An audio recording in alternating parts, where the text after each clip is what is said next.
মানুষকে ভালো করবার জন্য আল্লাহ পাক যুগে যুগে নবী রাসূল পয়গম্বর আলাইহিমুস সালাম আল্লাহ পাঠিয়েছেন। প্রত্যেকটা নবী আলাইহিমুস সালাম গণেরা দ্বীনের খিদমত করেছে, মানুষ নবীদের কথাও মানে না, নবীদের কথা নেয় না, নবীদের উপর অত্যাচার করে, নবীদের ধরে ধরে মারে, নবীদের ঘরে গাল পাড়ে। একটা দুটো নবী নয়, 3000 নবীকে জানে মেরে ফেলল, 3000 নবীকে শহীদ করেছে। নবীদের অত্যাচার হয়েছে বাবা। আল্লাহ নবীরা উম্মতের জন্য আল্লাহ দরবারে বদদুয়া করেছে, ও রব্বুল আলামিন আল্লাহ, এরা ভালো হবে না, এরা হেদায়েত হবে না, এরা আমার কথা নেবে না, এরা আপনাকে মানবে না, আপনি এদের উপরে গজব দিয়ে শেষ করে দেন। নবীরা উম্মতের জন্য আল্লাহর কাছে বদদুয়া করছে। আল্লাহ নবীদের দোয়া বদদুয়া আল্লাহর দরবার কবুল হবে না হবে না, কবুল করে নিয়েছে। এই মানুষকে মেরে ফেলবার জন্য আল্লাহ পাক আসমান থেকে পানি পরিবর্তে আগুন বর্ষেছেন। এই মানুষকে মেরে ফেলবার জন্য আল্লাহ পাক আসমান থেকে পানি পরিবর্তে পাথর বর্ষেছেন, বৃষ্টির মতো পাথর বর্ষেছেন। এই মানুষকে মেরে ফেলবার জন্য আল্লাহ পাক জমিনকে জিলজিলা করেছেন, ভূমিকম্প দিয়েছেন, ধসিয়ে দিয়েছেন, জমিনকে ধরে উল্টে দিয়েছেন। হযরত লূত আলাইহিস সালামের জামানায়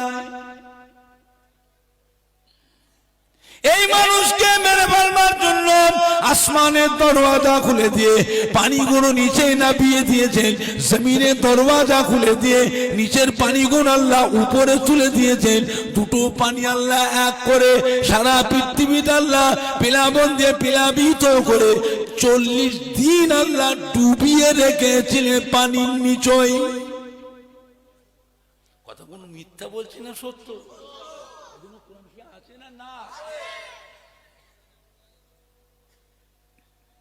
হযরত নূহ আলাইহিস সালামকে আল্লাহ পাক 1400 বছর হায়াত দিয়েছিলেন, 950 বছর দিনের খিদমত করে মাত্র 80টি মানুষ মুসলমান হলো। হযরত মূসা আলাইহিস সালামকে আল্লাহ 250 বছর হায়াত দিয়েছিলেন, 250 বছর খিদমত করে মাত্র 12টা মানুষ মুসলমান হলো।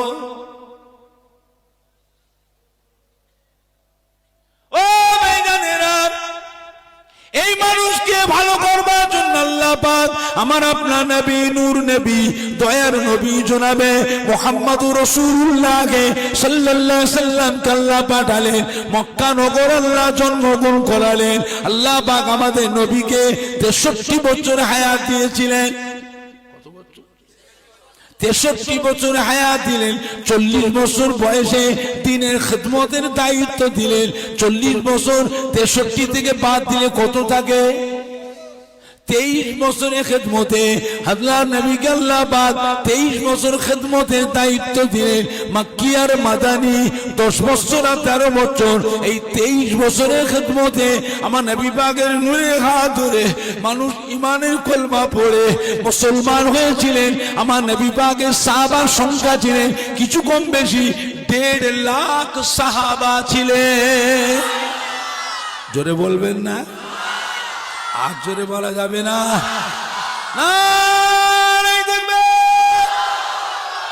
বিশ্ব নবী দিবস, বিশ্ব নবী দিবস রবিউল আউয়াল শরীফ, রবিউল আউয়াল শরীফ আহলে সুন্নাতুল জামাত। চিন্তা করে এই উম্মত আমার নবীকেও কষ্ট কম দেয়, আমার নবীকেও কষ্ট দিয়েছে, নবীর উপর অত্যাচার করেছে, আমার নবীকে গাল পেড়েছে, আমার নবীকে মেরে মেরে বেহুশ করে দিয়েছে, পাথর কাঁকর নিয়ে ছুঁড়ে ছুঁড়ে মারে। হুজুরের গোটা শরীরটা ক্ষতবিক্ষত হয়ে গেছে, রক্তাক্ত হয়ে গেছে। চিন্তা করে নবী আর চলতে পারছেন না, জমিনে পড়ে গেছেন, বেহুশ হয়ে গেছে, গায়ের জুব্বা রক্তে ভিজে লাল হয়ে গেছে, গায়ের জুব্বাটা গায়ের চামড়ার সঙ্গে জড়িয়ে চেপটে গেছে। হুজুর বেহুশ হয়ে পড়ে, ওরা জানে আর বেঁচে নাই। তার উপর নাকে হাত দিয়ে দেখছে বেঁচে আছে না নাই, তার উপরও লাঠি দিয়ে মারছে। নাকে হাত দিয়ে দেখছে বেঁচে আছে না নাই, তার উপরে লাঠি নিয়ে মারছে। যখন দেখেছে আর লড়ে না, নিয়ে যে মরুভূমিতে শুইয়ে দিয়ে চলে গেছে। ওরা জানে বেঁচে নেই, কিন্তু আল্লাহ পাক রব্বুল আলামিন তার অপার ক্ষমতা অসীম কুদরাতে ওই অবস্থার ভিতরে আল্লাহ পাক আমাদের নবীকে জীবিত রেখেছিলেন। ওরা জানে না, ওরা জানে না। পূর্বেও 3000 নবীকে মেরেছে, জানে মেরে ফেলেছে। আমাদের নবীকে এরকম করে মেরেছে। আল্লাহ পাক পাঠিয়ে দিয়ে জিবরাইল আলাইহিস তাড়াতাড়ি যাও, আমার হাবিবকে কি অবস্থা হচ্ছে গিয়ে দেখো। ও জিবরাইল, আমাকে আর ভালো লাগে না, এতগুলি নবীকে পাঠালাম, সবার সাথে বেয়াদবি করলো, অত্যাচার করলো, নির্যাতন করলো, কষ্ট দিল।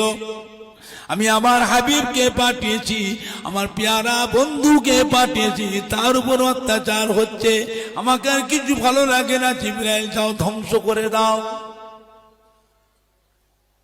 আমার আর দরকার নেই, আমার সৃষ্টি আর দরকার নেই। এ সৃষ্টি করবো বললো, এই মানুষ দরকার নেই, শেষ করে দাও। জিবরাইল আসলাম চলে আসছে। আল্লাহ ডাকলেন, জিবরাইল শোনো, আমি হুকুম দিয়ে দিলাম, তবে আমি যাই করি আমার হাবিবকে না জিজ্ঞাসা করে করি না। সেটা বলবেন না, যাও আমার বন্ধুকে জিজ্ঞেস করো, আমার কথাটা যে বন্ধুকে বলো, আমি হুকুম দিয়ে দিলাম। আমার বন্ধুকে, পেয়ারার দোস্তকে জিজ্ঞেস করো, বন্ধু যা বলবে তাই। জিবরাইল আসলাম চলে এলেন, পাহাড়ের বড় ফেরেশতাকে সাথে করে নিয়ে আসলেন। আমার নবী পাকের কাছে এসে দেখলেন হুজুরের চেহারা দেখে জিবরাইল আসলাম ঝরঝর করে কাঁদতেছেন। নবী আমার বেহুশ হয়ে পড়ে আছেন, একা, আর কেউ না।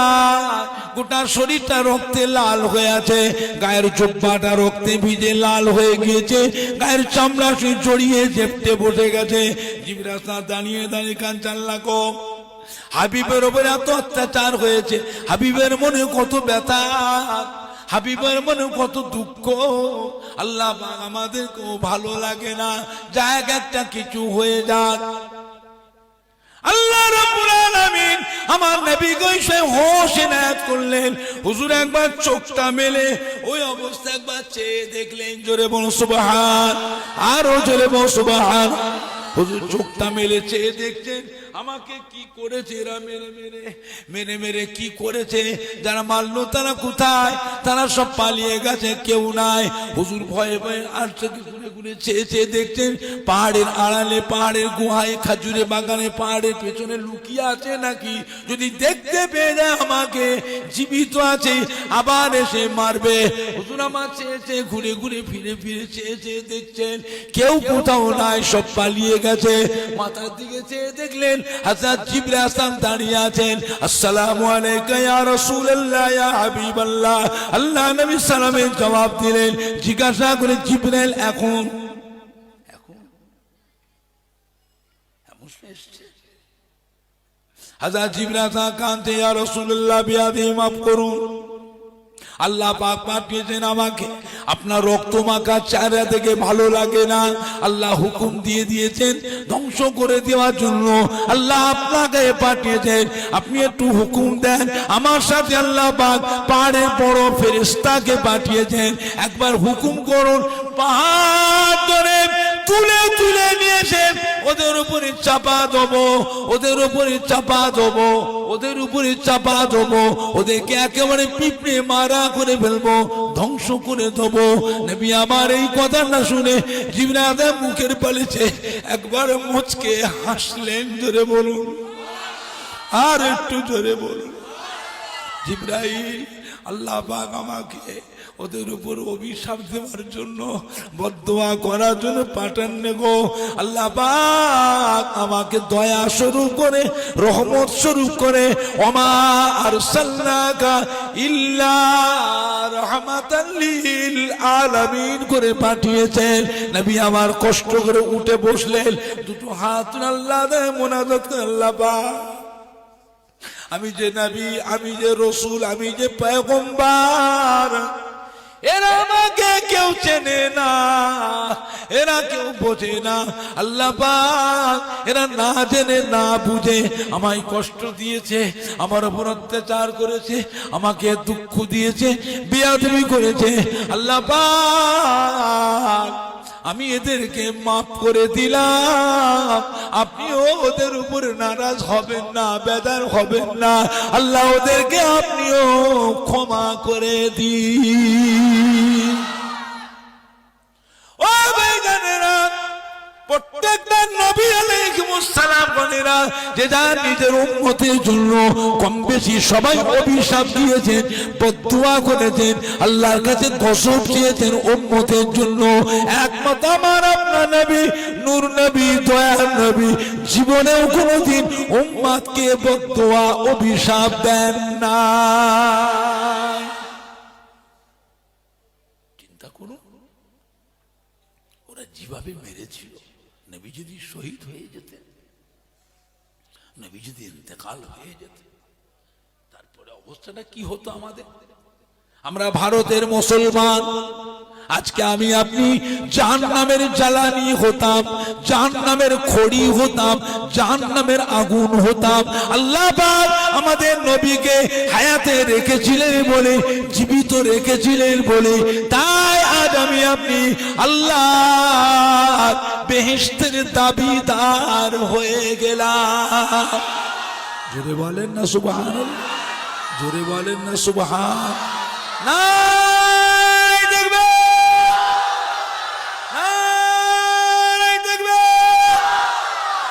বিশ্ব নবী দিবস, বিশ্ব নবী দিবস রবিউল আউয়াল শরীফ, রবিউল আউয়াল শরীফ।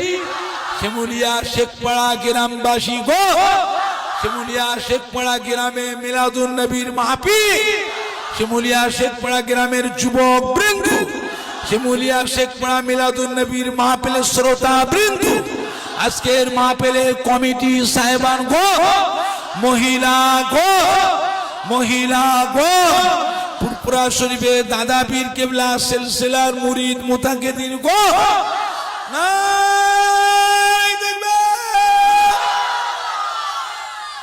চিন্তা করে আমার ভাইজানরা, বাপজানেরা, যুবকেরা, ছেলেরা, বাচ্চারা, মায়েরা, বোনেরা, বেটিরা নবীকে কম কষ্ট দেয় না। নবী আমার কাবা ঘর তওয়াফ, হ্যাঁ আল্লাহর কাবা ঘর তওয়াফ করে দুটো হাত তুলে মুনাজাত করে কাঁদতেছেন, উম্মতের জন্য আল্লাহ দরবারে দোয়া যাচ্ছেন। ও রব্বুল আলামিন, আল্লাহ পাক আমার উম্মতেরা বড় গুনাহগার, আমার উম্মতেরা বড় সিয়াকার। আল্লাহ পাক আমার উম্মত উম্মতিদের জীবনের গুনাহকে মাফ করে দিন। আল্লাহ পাক আমার উম্মত উম্মতিদিগকে আপনার দয়ার জান্নাত নসিব করুন। আল্লাহ পাক আমার উম্মত উম্মতির উপরে নারাজ হবেন না, বেজার হবেন না। আল্লাহ পূর্বেকারের জামানায় নবী আলাইহিস সালামের উম্মতেরা নবীদের অবাধ্য হয়েছিল। আল্লাহ আপনি নারাজ হয়ে অন্যান্য নবীদের আমলে উম্মতের উপরে গজব দিয়ে গজব দিয়ে গজব দিয়ে গজব দিয়ে উম্মতগুলোকে ধ্বংস করে দিয়েছেন। আল্লাহ পাক আমার উম্মতেরা বড় গুনাহগার। আল্লাহ আমার উম্মতের উপরে যদি নারাজ হয়ে যান, ওই গজব আমার উম্মতের উপরে যদি দেন, আমার উম্মত গুলো ধ্বংস হয়ে যাবে। আমার উম্মতেরা ধ্বংস হয়ে গেলে আমি কাঁধে ঘর নিয়ে দুনিয়ায় থাকবো, এই মক্কায় কাঁধে করে নিয়ে থাকবো। আল্লাহ পাক আপনি আমার উম্মতের উপরে নারাজ হবেন না, গজব দেবেন না। আমার উম্মতেরা যে ধ্বংস হয়ে যায়, আমি কাদের কাছে গিয়ে আপনার বাণী প্রচার করব, কাদেরকে আপনার কথা গিয়ে শোনাবো, কাদের ঘরে বুঝিয়ে বুঝিয়ে ভালোবাসা দিয়ে সাথে সাথে নিয়ে এসে আপনার কাবা ঘরে দাঁড় করাবো। নবী আমার কেঁদে কেঁদে দোয়া চাচ্ছেন, আল্লাহ পাঠিয়েছে জিবরাইল আলাইহিসসালামকে, ও জিবরাইল আলাইহিসসালাম তাড়াতাড়ি যাও, আমার হাবিব কাঁদছে কেন, হাবিব কাঁদে কেন, গিয়ে দেখো। হাবিব কাঁদলে কি আমায় ভালো লাগে? আমি হাবিবের জন্যই সবকিছু বানিয়েছি, আমার হাবিব যদি কাঁদে আমাকে কি ভালো লাগে? তাড়াতাড়ি যাও। জিবরাইল আলাইহিসসালাম চলে এলেন, আসসালামু আলাইকা ইয়া রাসূলুল্লাহ ইয়া হাবিবাল্লাহ। হুজুর আপনি কাঁদছেন কেন? কে আপনার সাথে বেয়াদবি করেছে? মক্কার কুফারে কুরাইশ কে আপনাকে দুঃখ দিয়েছে? কে আপনার অসম্মান করেছে? একবার আমাকে বলুন। জিবরাইল আলাইহিসসালামকে আমার নবী বলেন, জিবরাইল আজকে মক্কার কাফেররা আমায় কষ্ট দেয় নাই, বেয়াদবি করে নাই, অসম্মান করে নাই, আমার মনে দুঃখ দেয় নাই। হুজুর তবে কাঁদছেন কেন? নবী আমার বলেছে, ভাই জিবরাইল আল্লাহর কাবা তওয়াফ করতে করতে আমার একটা কথা মনে পড়ে গেল। পূর্বের কালের জামানায় নবীর উম্মতেরা নবীদের অবাধ্য হওয়ার কারণে আল্লাহ রাব্বুল আলামিন উম্মতের উপরে গজব দিয়েছে। আসমান থেকে পানি পরিবর্তে আগুন বর্ষেছে উম্মতকে মেরে ফেলবার জন্য, আসমান থেকে পানি পরিবর্তে পাথর বর্ষেছে বৃষ্টির মতো উম্মতকে মেরে ফেলবার জন্য। জমিনকে সিলসিলা করেছেন, ভূমিকম্প দিয়েছেন, ধসিয়ে দিয়েছেন, জমিন ধরে উল্টে দিয়েছেন। আসমানে পানি আল্লাহ দরজা খুলে দিয়ে নামিয়ে দিয়েছেন, জমিনে দরওয়াজা খুলে দিয়ে নিচের পানিগুলো উপরে তুলে দিয়ে দুটো পানিকে এক করে দিয়ে তামাম দুনিয়াটা প্লাবন দিয়ে প্লাবিত করে তামাম দুনিয়াটাকে আল্লাহ পানির নিচে ডুবিয়ে রেখেছিলেন। এইভাবে সমস্ত মানুষকে ধ্বংস করেছেন। আমার চিন্তা হয়েছে কাবা ঘর তাওয়াফ করতে করতে আমার উম্মতেরা বড় গুনাহগার, আমার উম্মতেরা বড় সিয়াকার। যদি আল্লাহ আমার উম্মতের উপরে নারাজ হয়ে গিয়ে ওই গজব যদি আমার উম্মতের উপরে দেন, আমার উম্মত গুলো ধ্বংস হয়ে যাবে। আমার উম্মতেরা ধ্বংস হয়ে গেলে আমি কাজে কাজে গিয়ে আল্লাহর বাণী প্রচার করব, কাদের কাছে গিয়ে আল্লাহর কথা শোনাবো, কাদের কাছে গিয়ে ভালোবাসা দিয়ে সাথে সাথে নিয়ে এসে আল্লাহর কাবা ঘরে দাঁড় করাবো। ও জিবরাইল আলাইহিসসালাম আল্লাহ পাককে গিয়ে বলুন, আল্লাহ পাক যেন আমার উম্মতির উপরে ওই গজব যেন আর না দেন। ও ভাইজানেরা, হযরত জিবরাইল আলাইহিসসালাম চলে গেলেন আল্লাহ পাকের আরশে আজিমে গিয়ে আল্লাহ পাককে সিজদা করে বললেন, আল্লাহর হাবিবের কথা আল্লাহ পাকের সামনে গিয়ে আরজ করলেন। আল্লাহ রাব্বুল আলামিন শুনে কি জবাব দিয়ে, ও জিবরাইল যান যান আমার হাবিবকে শুনিয়ে দেন। হাবিব যখন চিন্তা করে আমি আল্লাহ নিজে চিন্তিত হয়ে যায়। হাবিব কাঁদলে পরে আমাকে আর কিছু ভালো লাগে না। আমার হাবিব চিন্তিত হলে আমি আল্লাহ নিজে চিন্তিত হয়ে যায়। আমার হাবিব চিন্তা করলে আমি নিজে চিন্তিত হয়ে যায়। হাবিবকে কি কথা বলবো, কোন কথা বললে হাবিব খুশি হবে, আমার বন্ধু আমার উপরে খুশি হবে, কোন কথা বললে আমার হাবিব সন্তুষ্ট হবে, আমি আল্লাহ নিজে চিন্তিত হয়ে যায়। ও জিবরাইল আলাইহিসসালাম জান জান গিয়ে আমার হাবিবকে শুনিয়ে দেন।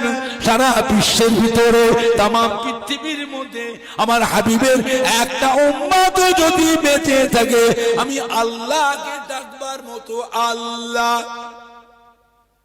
আল্লাহ আল্লাহ আল্লাহ আল্লাহ আল্লাহ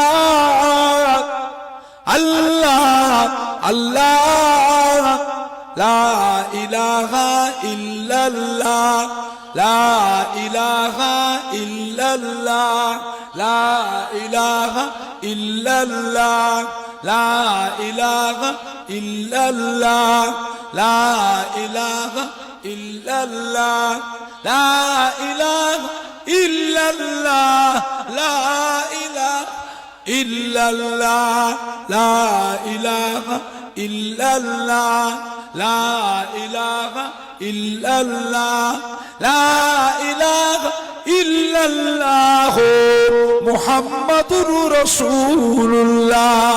ও জিবরাইল জান জানকে আমার হাবিবকে শুনিয়ে দেন, আমি আল্লাহ পাক আমার হাবিবের ওই উম্মতটার সামনেও দুনিয়াকে ধ্বংস করব না। জোরে বললেন না?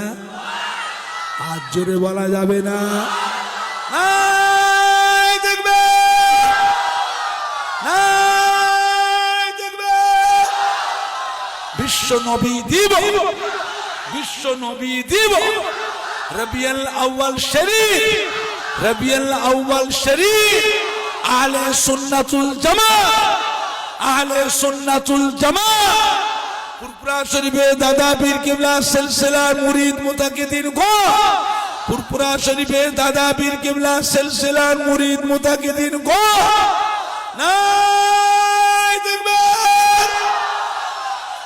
আমার দিনদার ইমানদার ভাইরা, নেককার আল্লাহ ওয়ালা ভাই,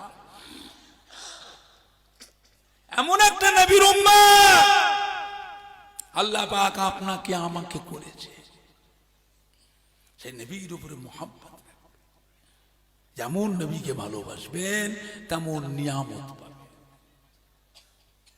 নবীকে যেমন ভালোবাসবেন তেমন নিয়ামত পাবেন। আবু জেহেল আমার নবীকে বলেছিল, ও হযরতে মুহাম্মদ, আমি আপনাকে দেখছি কালো, কুসি কালো।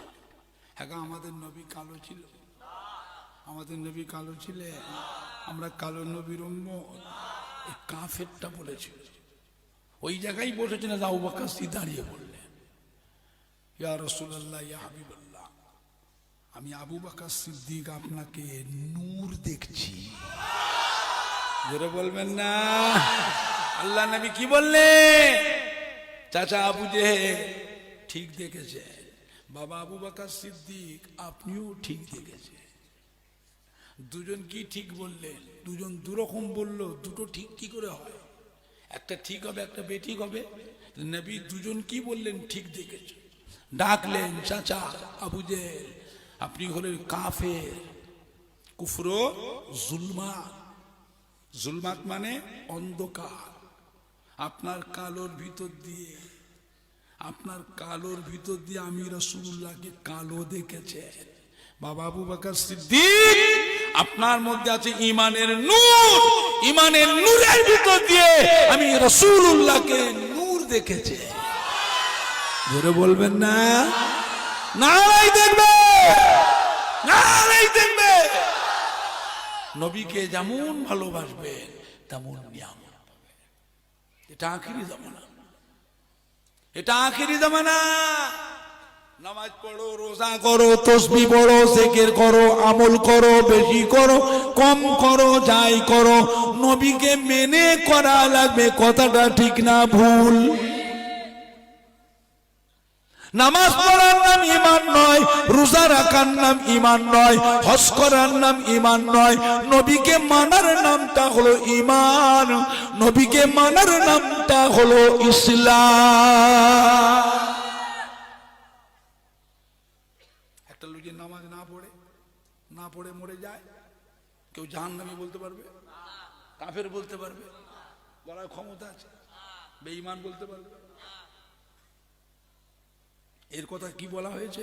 আল্লাহ পাকের মর্জি মুবারক। এই ক্ষমতা আল্লাহ কোন আলেম মুফতিকে আল্লাহ দেন, আল্লাহ নিজের কাছে রেখে দিয়েছে।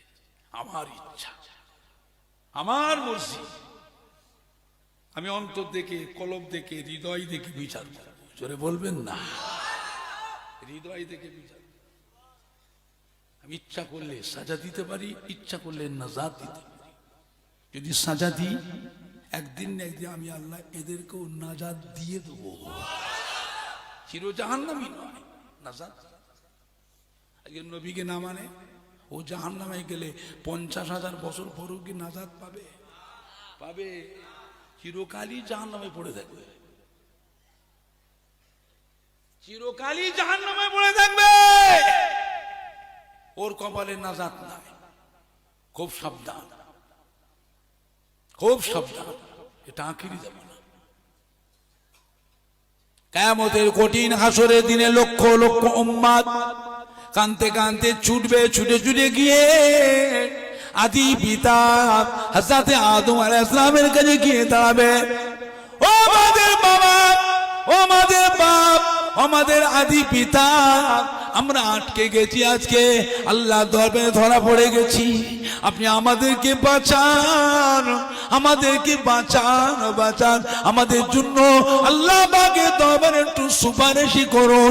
আদম আলাইহিস সালাম বলেন, বাবা আমি পারবো না, আমার দ্বারাই হবে না বাবা, আমি নিজের চিন্তায় নিজে চিন্তিত হয়ে আছি, আমি আল্লাহ পাকের মানাহি গাছের ফল খেয়েছি, আল্লাহ মানা করেছে গন্ধামের ফল খাবেন না। শয়তান ইবলিসের ধোঁকায় পড়ে আমি গন্ধামের ফল খেয়ে ফেলেছিলাম, আল্লাহ পাক আমাকে সেই বেহেশত থেকে বের করে দিলেন দুনিয়ায়, আমি সেই চিন্তায় চিন্তিত হয়ে আছি, আমি তোমাদের জন্য আল্লাহর কাছে কিছু করতে পারবো না বাবা, তোমরা আমার কাছে যাও।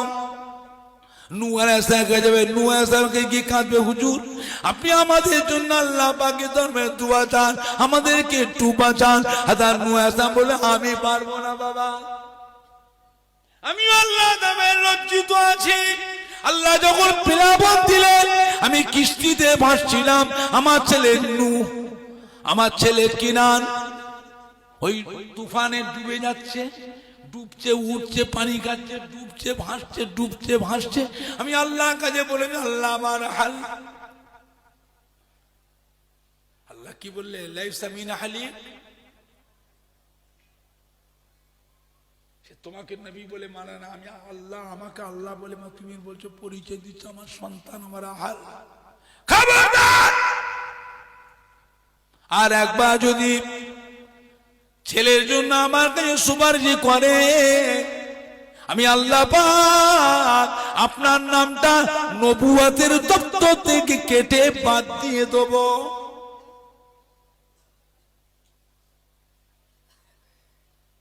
বোঝে আমি পারবো না বাবা, আমি নিজের লজ্জিত আজ কিয়ামত, আল্লাহ আমার সাথে কি ভাই কি ব্যবহার করবে আমি জানি না, আমার কি ফয়সালা হবে জানি না, আমি আল্লাহর কাছে তোমাদের জন্য বলতে পারবো না। মুসা মুসা বলে পারবো না, হাজি ইব্রাহিম বলে আমিও পারবো না, হাজি ঈসা বলে আমিও পারবো না, কেন আমার উম্মতে নাসারা তারা আমাকে খুদার বেটা বলেছিল, আমি বলতে বলিনি, তারা আমার নাম খুদার বেটা বলেছে, তার জন্য আমি আল্লাহর কাছে বড় লজ্জিত শর্মিন্দা হয়ে আছি। এত বড় জঘন্য কথা আমার নাম দিয়ে বলেছে, এত বড় কঠিন কথা আমার নাম দিয়ে বলেছে, তাই আমি আল্লাহ দরবারে বড় লজ্জিত শর্মিন্দা হয়ে আছি, আমি তোমাদের জন্য কিছু করতে পারবো না বাবা, তোমরা আমার কাছে যাও। ওই যে দেখা যায় যুবক নবী, ওই যে দেখা যায় জওয়ান নবী, আখিরি জামানার নবী, নূর নবী জনাবে মুহাম্মদুর রাসূলুল্লাহ সাল্লাল্লাহু আলাইহি সাল্লাম, ওনার কাছে যাও, আল্লাহ পাক ওনাকে সুপারিশের দায়িত্ব দিয়েছে, আল্লাহ পাক ওনাকে মাকামে মাহমুদ দিয়েছেন, আল্লাহ পাক ওনাকে হাউজে কাউসার আল্লাহ ওনাকে দিয়েছে। জোরে বলুন, আর একটু জোরে বলুন। লক্ষ লক্ষ উম্মত গুনাহগার কাঁদতে কাঁদতে ছুটবে, ছুটে ছুটে গিয়ে আমার নবীর কাছে দাঁড়াবে, গিয়ে দেখবে কি আমার নবী মাকামে মাহমুদে সিজদা অবস্থায় কাঁদছেন, সিজদা করে নবী আমার কাঁদছেন, উম্মতের দল পিছনে গিয়ে দাঁড়িয়ে দাঁড়িয়ে সালাম দাও, আসসালামু আলাইকা ইয়া রাসূলুল্লাহ ইয়া হাবিবাল্লাহ। হুজুর আমরা আল্লাহ দরবারে ধরা পড়ে গেছি, আটকা পড়ে গেছি, আমাদেরকে বাঁচান বাঁচান বাঁচান, আমাদের জন্য আল্লাহ পাকের দরবারে একটু সুপারিশ করুন। আমার নবী ইসমাঈল বলে, বাবা কেঁদো না, বাবা আমার কাছে এসো, আমার কাছে এসো, আল্লাহ পাক আমাকে আজকে সুপারিশের দায়িত্ব আমাকে দিয়েছে, আল্লাহ পাক আমাকে হাউজে কাউসার মালিক আল্লাহ আমাকে করেছে, আল্লাহ পাক আমাকে মাকামে মাহমুদ দিয়ে সম্মানিত করেছে। আপনাদের জন্য দোয়া চাইব। নবী আমার দুটো হাত তুলে আল্লাহ পাকের সিজদা করে মাকামে মাহমুদে সিজদা করে দুটো হাত তুলে দোয়া চাইবেন। আল্লাহ পাক আমার নবী সুপারিশে ফিরাবেন না, আমার নবীকে আল্লাহ লজ্জিত সরবেন না, করবেন না। হুজুরের সুপারিশকে আল্লাহ কবুল করে গুনাহগার উম্মত উম্মতির আল্লাহ নাজাত দিয়ে দেবে। জোরে বলেন না সুবহান, জোরে বলেন না সুবহানাল্লাহ। নাই দেখবে, নাই দেখবে। সিদ্দিক ইন্তেকালের পর হযরত ওমর ফারুক হলেন মদিনা নববীর ইমাম। হযরত ওমর ফারুক হলেন খলিফা। হযরত ওমর ফারুক আল্লাহ নবীর ইমামতি জায়গায় তিনিও তারাবি নামাজ ইমামতি করলেন। 20 রাকাত তারাবি নামাজ পড়লেন। সমস্ত সাহাবায়ে কেরামেরা মদিনার মসজিদ নববীর মুসল্লিরা হযরত ওমর ফারুকের পিছনে 20 রাকাত তারাবি নামাজ পড়লেন। যদি আল্লাহ নবী মদিনার মধ্যে নববী সে আল্লাহ নবী যদি 8 রাকাত তারাবি পড়তেন, 12 রাকাত তারাবি নামাজ পড়াতেন, কোন সাহাবা কি আল্লাহর নবীর সাহাবায়ে কেরামেরা মদিনার মধ্যে নববী হিসেবে মুসল্লিরা হযরত ওমর ফারুকের পিছনে 20 রাকাত তারাবি নামাজ কি পড়তেন? কেউ মেনে নিত? আখিরি জামানা কে মানে না মানে আমরা বুঝি না। আমরা আহলে সুন্নাতুল জামাতের মানুষ যারা আল্লাহর নবী সাহাবায়ে কেরামরা আল্লাহর ওলি আউলিয়া কেরামরা যে ইসলাম রেখে গেছে, যে তরিকা রেখে গেছে, আমরা সেই তরিকার উপরে বিশ্বাসী, সেই তরিকা মেনে চলবো। অন্য কারোর আইন কারোর মসলা আমরা মানি না। কথা ঠিক না ভুল বললাম কথাটা? এটা আখিরি জামানা। এই মাটিতে যা লাগবে নিজেকে নবী বলে প্রতিষ্ঠিত হবে। আমরা নবী বলে মানবো? কথা বলে না। মানবে? মানাতে গেলে কি করতে হবে? তো পরিবেশ তৈরি করতে হবে। তার পরিবেশ তৈরি নামাজে মোনাজাত করে লা ইলাহা ইল্লাল্লাহ, লা ইলাহা ইল্লাল্লাহ মুহাম্মাদুর, কথা বলে মুহাম্মাদুর রাসূলুল্লাহ, ওইটা আর বলে না। নামাজে সব বড় বড় দোয়া পড়ছে, অনেক দোয়া পড়ে মোনাজাত, সব দোয়া পড়ে, কোনো অসুবিধা নেই। কিন্তু মোনাজাত শেষ কাছে বেরাহমাতিকা ইয়া আরহামার রাহিমিন, বেরাহমাতিকা ইয়া আরহামার, কার নামটা বাদ দিল? কথা বলে না। কি হচ্ছে? এই পরিবেশ তৈরি হচ্ছে। এবার বলে আমরা ওই ইমামদের পিছনে ওই আলেমদের পিছনে ঘুরে আমরা 10 বছর পরে মরে যাব। আমাদের কচি কচি বাচ্চাগুলো ওরা আমাদের নবীর নামটা জানবে? কথা বলে না। এই কচি বাচ্চাগুলো আমাদের নবীর নামটা জানবে? আমরা মরে যাব, ওই বাচ্চাগুলো বড় হবে, ওই বাচ্চাদের দ্বারা আপনাদের প্রত্যেকের বাড়ি বাড়িতে দাজ্জাল নবী বলে ঢুকে যাবে। কথা বুঝাতে পারছি না? পারছি। দাজ্জাল আমাদেরই রক্ত, আমাদেরই কলিজার খুন। ওই বাচ্চাগুলো বড় হবে, যুবক হবে, বড় হবে, ওদের দ্বারা আমাদের প্রত্যেকের বাড়ি বাড়িতে দাজ্জাল নবী বলে প্রতিষ্ঠিত হয়ে যাবে। জোরে বলুন আস্তাগফিরুল্লাহ রাব্বি। আখিরি জামানা এটা। দুনিয়া এখন শুরুতে না শেষের দিকে? কথা বলেন। ভালোর দিকে না খারাপের দিকে? এরপরে একটু ভালো হবে না আরো খারাপ হবে? সাবধান। চিরকাল দুনিয়াতে থাকার জন্য আল্লাহ কাউকে পাঠান। মরণ একদিন হবে। আজ বলেন 20 বছর পরে বলেন মরণ একদিন হবে। মরার আগে চিন্তা করুন কি মরবো। এমন জায়গা যে গিয়েছে আর ফেরে না, যাকে আল্লাহ ডাকবেন জনমের মতো ডেকে নেবেন, কিয়ামত পর্যন্ত দুনিয়াতে উকিটাও মারতে আল্লাহ পাঠাবেন না। মরার আগে চিন্তা করুন কি নিয়ে যাব। আমাদের সাথে যাবে কি? যাবে আমাদের ঈমান। জোরে বলুন ইনশাআল্লাহ। আর আমাদের সাথে যাবে আমাদের নেক আমাল। জোরে বলুন আল্লাহুম্মা আমিন। আল্লাহ আপনাকে আমাকে ঈমান আমালের উপর কায়েম রাখুন, ঈমান আমালের সঙ্গে আল্লাহ মরণ নসিব করুন। আল্লাহ আমাদেরকে খাতিমা বিল খায়র নসিব করুন। আল্লাহ আমাদের সকলকে আখিরাতে নাজাত দেন। জোরে বলুন আল্লাহুম্মা আমিন। আমার ভাইজানরা বাপ জানে ওয়াজ শুনবার অভাব, কতবার শুনলে কি হবে? মানুষ যেন আস্তে আস্তে কিরকম হয়ে যাচ্ছে, মানুষ আস্তে আস্তে কিরকম হয়ে যাচ্ছে। এত বালা মুসিবত গজব আল্লাহ পাক দিচ্ছে। এই করোনা ভাইরাস করে করে লক্ষ লক্ষ মানুষ মরেছে না মরেনি? তারপরেও কি মানুষের মধ্যে পরিবর্তন এসেছে? ওয়াজ শোনার অভাব, শুনলে কি হবে? নামাজের সময় একটু মসজিদে গিয়ে দেখে আসবে, সে এক কাতার, কোন মসজিদে পৌনে এক কাতার, কোন মসজিদে আবার আধ কাতার। আর ফজরের নামাজে তো দুজন তিনজন। মিথ্যে বলছি না সত্য বলছি?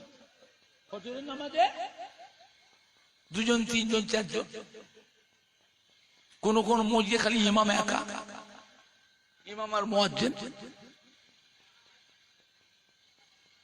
জুমার দিনটা আসলে মসজিদ একটু ভর্তি হয়, মাশাআল্লাহ, দেখলে মনটা খুশি হয়। অনেক মুসল্লি, ছেলে যুবক মুরব্বী আধ বয়সী, মসজিদ ভর্তি মুসল্লি, দেখলে মনটা খুশি হয় যে অনেক মুসল্লি। আমি লক্ষ্য করেছি শহরে টাউনে বড় বড় মসজিদ, দুতলা তিনতলা মসজিদ, একেবারে উপর থেকে নিচে পর্যন্ত ফুল প্যাকটা, একটা মুসল্লি জায়গা আবার মসজিদে থাকে না। এরপরেও বহু মুসল্লি এসে রাস্তায় ধুলোতে দাঁড়িয়ে থাকে, এদের আর মসজিদে জায়গা নেই। এরা লক্ষ্য রাখে ইমামকে, ইমাম যখন ইমামতির প্রস্তুতি নেয় এরা তখন পড়ে যায় ফাপড়ে, এই কোথা নামাজ পড়বি রে, মসজিদে তো জায়গা নেই, কোথায় পড়বি? এই ধুলোই পড়বো। তাড়াতাড়ি ছোট বাড়ি থেকে সব নিয়ে আয়, যাই নামাজ নিয়ে আয়। মানুষ ছুটে ছুটে বাড়ি থেকে যাই নামাজ নিয়েছে, মানুষ ধুলোর উপরেও যাই নামাজটা বিছিয়ে মানুষ জুম্মার নামাজটা আদায় করে না করে নে, একটু হা না কিছু বলে। এইবারে লক্ষ্য করুন ইমামকে, ইমাম যখন সালাম ফেরে, এখন মসজিদে জুম্মার নামাজে যেমন মুসল্লি ভিড় ছিল সেই ভিড়টা থাকে না ফাঁকা ফাঁকা হয়ে যায়? কথা বলেন, হুড় করে পালায়, সর্বনাশ। এই জন্য পালাচ্ছে এরা মসজিদ ছেড়ে, ওদের পালাবার দৃশ্যটা চেয়ে দেখবে মনে হবে যেন কি না এরা বিপদে পড়েছিল। বাপরে বাপ, এমন ভাবে যাচ্ছে কার জুতো যে কে যে পায়ে দেয়। কত মুসল্লি জুতোও পাল্টি হয়ে যায়। কথা মিথ্যে বলছে না ভুল সত্যি বলছি। আপনি 2 রাকাত নামাজ পড়ে পালালেন, নামাজ তো আমরা পড়ি না, সপ্তাহে একদিন পড়ি জুমার নামাজটা, তাও 5 ওয়াক্ত নেই, 1 ওয়াক্তকারী জুমাটা। আপনি 2 রাকাত পড়ে পালালেন। এরা দখলুল মসজিদ পড়ে না, এরা তাহিয়াতুল উজুর নামাজটাও পড়ে না, এরা কাবলাল জুমার নামাজটা পড়ে না, এরা বাদাল জুমার নামাজটাও পড়ে না, এরা নবীর সুন্নত নামাজটাও পড়ে না, এরা নফল নামাজটাও পড়ে না।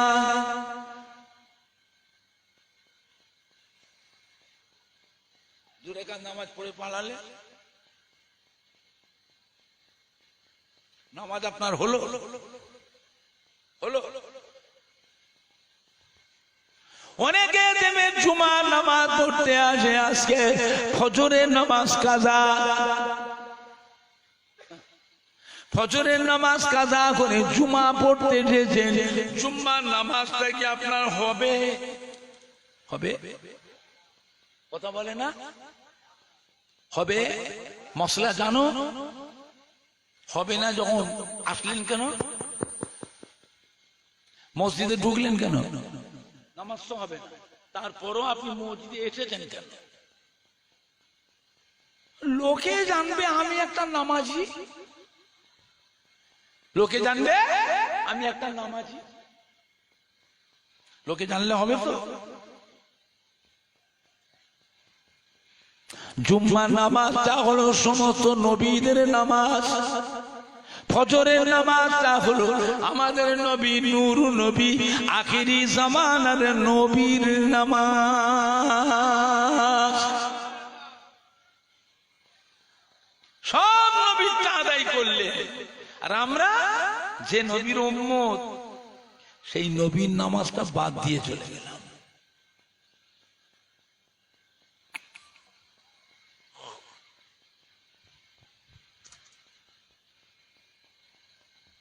বসিরহাটে আল্লামা হযরত মাওলানা রুহুল আমিন রাহমাতুল্লাহ আলাইহি ফতোয়ার কিতাবে লিখেছেন, জুম্মার দিনে যে কেউ ফজরের নামাজ কাজা করে জুমা পড়তে আসে তাদের জুমার নামাজ হবে না। জুমার নামাজ পড়তে গেলে জুম্মার নামাজের আগে আজকের যে ফজরের নামাজটা কাজা করে এসেছেন, ওই ফজরের কাজা নামাজটা আপনাকে আগে আদায় করতে হবে, তারপরে জুমা পড়বেন, জুমা হবে।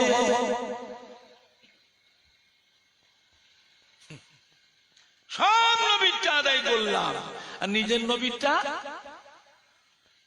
বাদ। জুমা পড়বেন বলে হুজুর জুমা তো পড়বো, জুমা পড়তে গেলে কিন্তু আপনাকে আজকের ফজরের কাজা নামাজটা জুম্মার আগে আদায় করতে হবে। কথাটা মনে থাকবে? আপনাদের রাগ হচ্ছে নাকি?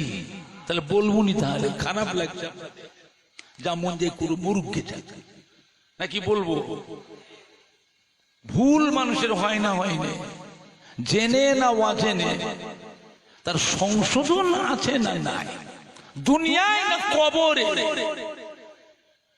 ভুল মানুষের হয় না, হয়নি, মাফ করবার মালিক কে?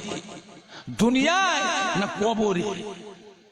ফিরে এসো, সংশোধন হও, নিয়ম পাল্টা।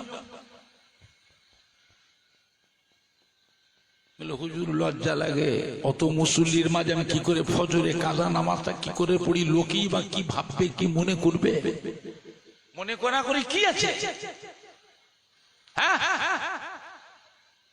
আমি বান্দা, আমার আল্লাহ হলেন মৌলা, আমি গোলাম, তিনি আমাদের মনিব, তিনি আমাদের মালিক, তিনি আমাদের রব্বুল আলামিন। তাকে সেজদা করবো তো লজ্জা কিসে? তারপরেও কথা আছে, আমরা যে নামাজটা পড়ি নামাজের নিয়তটা মনে মনে করি না, চিল্লে চিল্লে জোরে জোরে আওয়াজ করে করে করি? কথা বলে না। কোন মুসল্লি জানতে পারবে যে লোকটা কিসের নামাজ পড়ছে? জুমার দিনে অত নামাজ কিসের পড়ছে, আর জুমার দিনটায় অত নামাজ আছে না নাই? দখলুল মসজিদের নামাজ, তাহিয়াতুল উজুর নামাজ, কাবলাল জুমার নামাজ, বাদাল জুমার নামাজ, সুন্নত নামাজ, নফল নামাজ, জুম্মার দিনে অত নামাজ আছে না? এগুলো আমি নিজে বেরিয়ে বেরিয়ে বলছি। আপনি 2 রাকাত পড়ে পালালে কিয়ামতের দিনে যে দেখবেন এই কটা মানুষ জীবনেও কোনোদিন এক ওয়াক্ত নামাজ জীবনেও পড়ে না।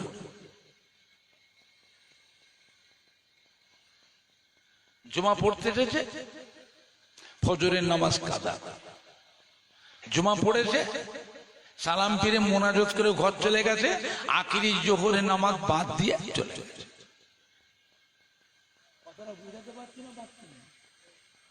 কিয়ামতের দিনে দেখবেন এই কোন আমার আখিরি জামানার নবীর উম্মত দাবি করে, কিন্তু এরা জীবনে কোনোদিন এক ওয়াক্ত নামাজ জীবনেও পড়ে না। প্রত্যেকটা নবীর উম্মতের জন্য আল্লাহ শরীয়তের আইন করে দিয়েছে। পূর্বেরকার জামানার নবীর উম্মতের জন্য আইন ছিল, শরীরের মধ্যে কোন জায়গায় যেটা নাপাক জিনিস লাগে, নাপাক শরীরে নামাজ পড়লে নামাজ হবে, আমল করলে আমল হবে। পাক হওয়ার দরকার আছে না নাই? পাক কি করে হবে? আল্লাহ আইন করে দিয়েছেন, যে জায়গায় নাপাক জিনিস লেগেছে ওই জায়গার গোশতটাকে ধরে ধারওয়ালা ছুরি দিয়ে গায়ের গোশতটাকে কেটে ফেলে দিতে হবে, তবেই হবে শরীরটা পাক। এটা কার আইন? কার আইন? আল্লাহর আইন, আল্লাহর সংবিধান। মানবেন মানবেন, না মানবেন কিয়ামতের দিন আল্লাহর কাছে গিয়ে বোঝাপড়া করবেন। পূর্বেকার জামানার নবীর উম্মতের জন্য হুকুম হলো মসজিদ ছাড়া নামাজ হবে না।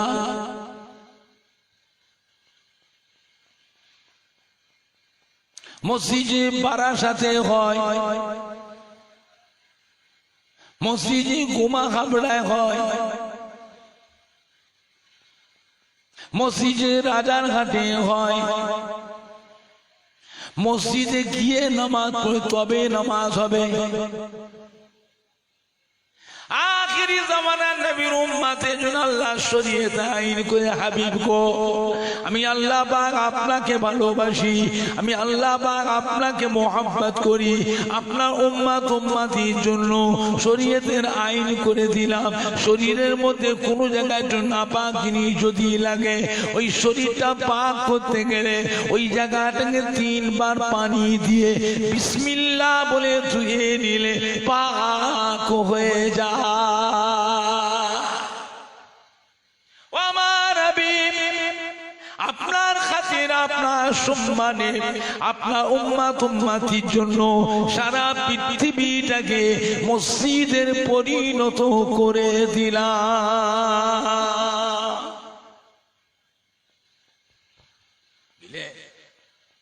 আমার ভাই জানরা, বাপ জানেরা, যুবক, মরতে একদিন হবে না হবে? আল্লাহর দরবারে একদিন আমাদের এই মুখ দেখাতে হবে না? খালি হাতে কথা বলে না, খালি হাতে বেরো। 60 বছর, 70 বছর, 50 বছর দুনিয়াতে সুখ ভোগ করে নি, এখন খালি হাতে এসছিস? বেরো, দূর হয়ে যা। আর যদি কিছুও থাকে, যদি কিছুও থাকে, আল্লাহর দরবারে কাঁদার সুযোগটাও পাওয়া যাবে না, যাবে না। আল্লাহ আমার পারিনি, আমরা দুনিয়াদার মানুষ, চাষি ভুষি মানুষ, সংসারী মানুষ, আল্লাহ আমার পাপী বান্দা, পারিনি। আল্লাহ এইটুকু করেছি, আল্লাহ যদি দয়া করে কবুল করে তবেই নাজাত পাবো। দয়া যদি না করে আমাদের কপালে জাহান্নাম। আল্লাহ গো, আমাদের শরীরে আপনার জাহান্নামের আযাব আমি সহ্য করতে পারবো না। আল্লাহ আপনার দয়া ছাড়া, আপনার রহমত ছাড়া আমাদের বাঁচার কোনো রাস্তা নাই। বান্দা যখন আল্লাহ তবে কেঁদে পড়ে, নাকটা কপালটা টেকে সিজদা করে, দুটো হাত তুলে চোখের পানি ফেলে কেঁদে কেঁদে ক্ষমা চায়, কেঁদে কেঁদে মাপ চায়, আল্লাহ রাব্বুল আলামিন বান্দা বান্দির জীবনের পাহাড় পাহাড় গুনাহগুলিকে মাফ করে দেয়। বান্দার উপর আল্লাহর